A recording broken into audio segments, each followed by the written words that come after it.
بسم الله الرحمن الرحیم. خدای دې وکړي چې روغ او جوړ به یاست. نن راځو دریمه ویډیو شروع کوو. دریمه ویډیو کې پرسونالایز وایو شخص سازی د بیکګراوند شخص سازی څرګند د بیکګراوند باندې څرګند عکس کیدو. نو راځم اول دلته پرسونالایز سره راځو. پرسونالایز باندې چې کله کلیک وکړو نو دلته به تاسو ته به مختلفه ځایونه وي. اول به تاسو پکچر انتخاب وي، اندیز نه تاسو عکسونه انتخابیږي. نو کله چې پکچر انتخاب وو، پکچر کې د براوزر نه تاسو خپل عکس انتخابولی شئ او دلته د بیکګراوند څو هغه دي یعنې کوم انتخابوئ.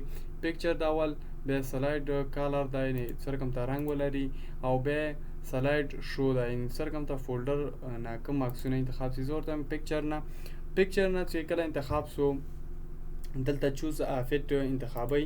یعنې اول درته وایي فایل یعنی مکمل سکرین مخ نیسي.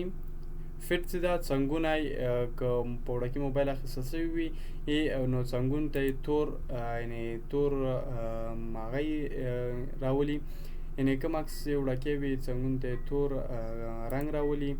او ستریج چې ده ستریج یې هم کش کوي. که چېرته بره لاندې څنګونو ته یعنې عکس وړکی وي نو څنګونو ته تور خاپه راځي، نو هغه بیا کشکي سره تور خاپه نه پرېږدي. او تایل چې دا یعنې دا څو عکسه یعنې ګوره دیز نه یو عکس شروع شوی، دیز نه بل شروع شوی ده، یعنې څو عکسه څنګ په څنګ راولي. او سنټر چې دا سنټر یعنې مرکز کې راولي، یعنې اپل او دې پلو تن رنګ وي یعنې منځ مرکز کې راولي. او سپین چې دا څو عکسونه یعنې لاندې او پاس اخوا دېخوا چار طرف یې غونډ عکسونه ایږدي، یعنې سپین چار طرفه عکسونه ایږدي. او اوس کالر ته راځو. کالر کې په کته کالر هم چې کله انتخاب کړو سلایډ کالر یعنې خپل خوښه عکس رنګ مرته انتخاب کړي هماغه رنګالي.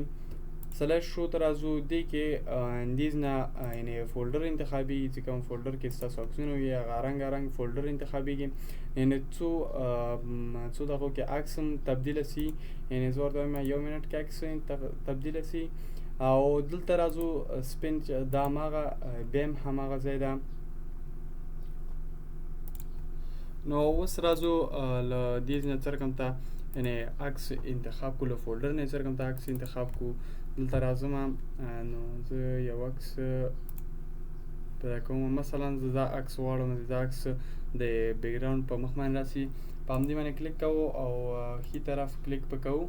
ښي طرف کې سیټ از ا ډیسکټاپ بیکګراوند همدې باندې چې کله کلیک مو وکړو نو خپله دغه عکس په بیکګراوند باندې انتخابیږي. او بل دې طریق نه هم انتخابیږي، یعنې مثلا زه د هیډ بریک هغه وم. دلته چې کله راغلی او همدې باندې راسه کلیک وکړئ. چې کله راسه کلیک هم وکړو نو دلته به راسئ سیټ از ته. چې کله راغلی سیټ از لوک سکرین، سیټ از بیکګراوند. زه په بیکګراوند باندې کلیک ورته کوم چې بیکګراوند باندې صاف شي. نو دغه په بیکګراوند باندې هم صاف شو.